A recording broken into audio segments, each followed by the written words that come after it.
Very good evening to our distinguished guests, especially Mrs. Beth Russell, Mr. Wayne Exford, Mrs. Lisa DeChellier, the members of the board, staff of Canning College, parents, and my fellow graduates. First off, I'd like to say how unreal this feels to me, to be standing on this stage and representing my cohort, giving the valedictorian speech. Maybe this might be one of your dreams, but it was not on my bucket list, let's say that. So I was thinking what I could say in this speech, and a total of 5 things came to my mind. And these are things which I hope can relate to your life at Canning. Firstly, when I told my family that I was coming on this stage, giving this valedictorian speech, and then my brother-in-law suggested to me, how about when you do the mic test, instead of saying testing 1, 2, 3, you say valedictorian 1, 2, 3, valedictorian 1, 2, 3. And I said, no, I'm not gonna do that. Now, let's start off with before we started our studies. For me, it was very exciting to be able to study in a totally different country. It is a privilege for me and every student here to be standing on this stage. It is a privilege for me and every student here to be able to afford to study at a place far from our home. This whole new experience of studying at a foreign country is something I'm sure everyone around the world dream of doing. So for that, I'd like to thank my parents and my family for giving me this opportunity, to give me such an invaluable asset.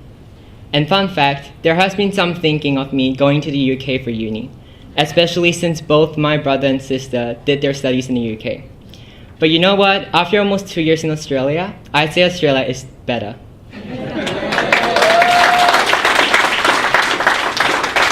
Secondly, another notable thing in my life at Canning was the transition period. I remember feeling very nervous during the orientation because I wasn't sure if I could make any new friends. And especially getting to know people of different backgrounds, it was out of my comfort zone. And the first person who talked to me, I remember exactly his words. It was, "Hi, you look like you're very nervous."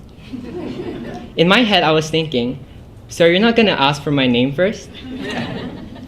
Afterwards, we talked, and I got to know more and more people during the orientation. And at the end of the orientation, I had learned to open up a little bit more. The whole school life took me some time to get used to as well, because you had to get familiar with where your classrooms are, who are your teachers, trying to find a way that is not awkward to remember the name of this person you met from orientation. I'm sure this sounds familiar to you.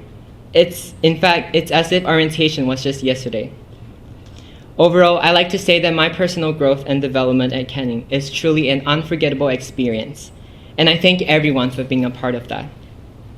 Thirdly, I want to congratulate each and every one of us here for pushing through this tough year. It truly has been a rough journey because of the uncertainties we all may have with the progress of our studies and our state of health. So for that, I'd like everyone right now to do me a simple favor. Could you please pat the person to your right on their shoulders and tell them well done? And if you don't have anyone to your right, just pat yourself on the head.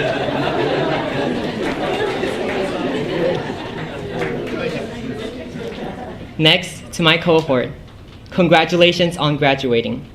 As we all part ways, we may still see each other or we may not. As we are approaching the end of the year, I wish you success in whichever career path you're choosing.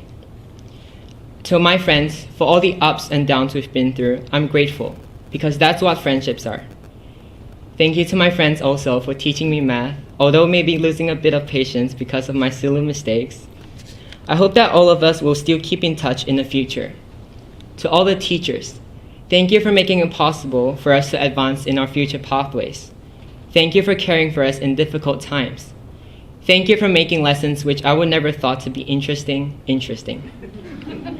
Oh, and a little bonus. I have made a list of the notable teachers I've had in the 2 years of my life at Canning. Number 1, Lorena, because she was a tiger teacher in year 11. If you took math in year 11, you would know what I'm saying. Number 2 is Craig, because he's the first typical Australian I've met. The other day, when we were all checking our final marks for the semester 2 exam, I found out he had made a mistake in my marks. And when I showed him, His words were, "Oh yeah, it's alright, mate." Number 3 is Andrew, because he made me realize how literal I am. Whenever Andrew bumps into me in school, his greetings would always be, "Hey Jonathan, how's it going?" And the normal person will usually reply, "I'm good, Andrew, how are you?" But I replied in this way, "Andrew, I just saw you an hour ago. Why are you talking like we haven't met for a long time?" That's all on my list. Now, to my friends, of course you're a part of it as well. Number 1, Shinwon.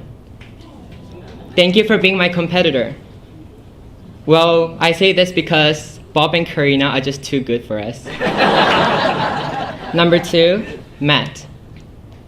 If I can get $1 for every time you mention you did not like probability in math class, I'd be a millionaire. And last on my list, Clement.